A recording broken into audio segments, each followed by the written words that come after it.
Hello दोस्तों, मेरा नाम है राखी सिंह। मैं हूँ company secretary from the Delhi. बहुत सारे लोग मुझसे पूछते रहते हैं कि न्यू टैक्स रिजीम में फाइल करें रिटर्न या ओल्ड टैक्स रिजीम में। देखिए, यहाँ पे आप खुद भी कैलकुलेशन करके देख सकते हैं कि आपके लिए कौन सा टैक्स रिजीम सही है। ठीक है, कि इसमें आपका टैक्स कम बन रहा है तो आप वो फॉलो कर सकते हैं। देखिए, स्टेप बाय स्टेप है, कैसे करना है मैं आपको बताती हूँ।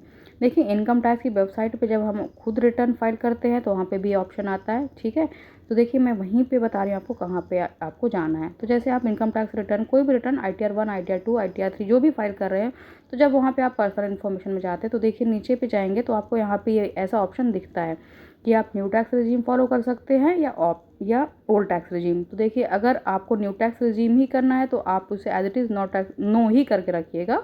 अगर आपको ओल्ड टैक्स रिजीम करना है तो आप उसे यस कर सकते हैं। उसी के नीचे देखिए यहाँ पे है इनकम टैक्स कैलकुलेटर। बहुत सिंपल है।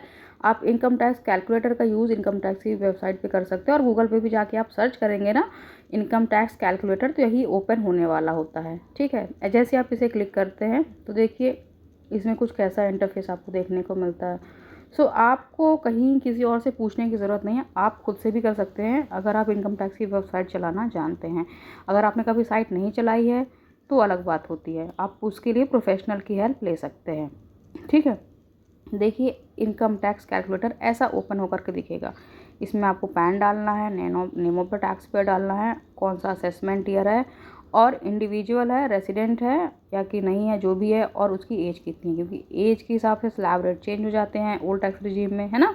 तो इसकी वजह से आपको यहाँ पे करेक्ट एज ज़रूर सेलेक्ट करनी पड़ेगी। देखिए हम यहाँ पे क्या करते हैं, आप एक बार आप पूरा का पूरा देख लीजिए इसमें क्या है। इसमें आपको इनकम टैक्स जो है डालना है न्यू टैक्स रिजीम के हिसाब से, टोटल इनकम उसमें डालना है। ठीक है, नीचे पे डालना है income as per the old tax regime, क्योंकि ओल्ड टैक्स रिजीम में आपको डिडक्शन मिल जाती है तो नीचे डिडक्शन भी डालने का आपको यहाँ पे ऑप्शन आ रहा है।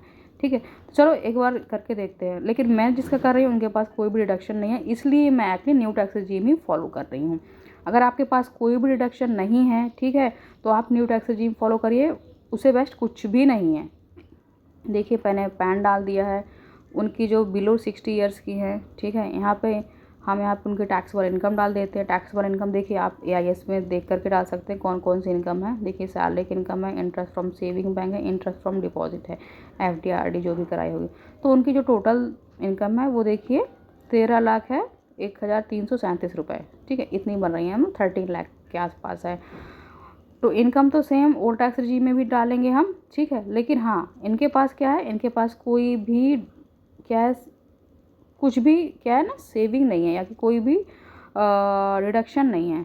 ठीक है, ये देखिए इनकम चाहे आप सेम ही डाल सकते हैं। ठीक है, यहाँ पे देखिए डिडक्शन थोड़ी सी 90,000 का कुछ है, LIC वगैरह का रखा है। तो देखिए यहाँ पे टैक्स समरी आ गया है। देखिए टैक्स, देखिए as per the old tax regime में इनका टैक्स कितना बन रहा है, 1,20,000 समथिंग टैक्स बन रहा है इनका। ठीक है, और न्यू टैक्स रिजीम में इनका टैक्स तो बन रहा है, लेकिन क्या है ना कि इनको क्या है, मार्जिनल रिलीफ का भी बेनिफिट मिल रहा है। इसकी वजह से जो इनका जो टैक्स है वो केवल 78,000 समथिंग करके दिखा रहा है। तो इनको ना न्यू टैक्स रिजीम में बेनिफिट हो रहा है, इसलिए न्यू टैक्स रिजीम के हिसाब से मैं इनका रिटर्न फाइल कर रही हूँ।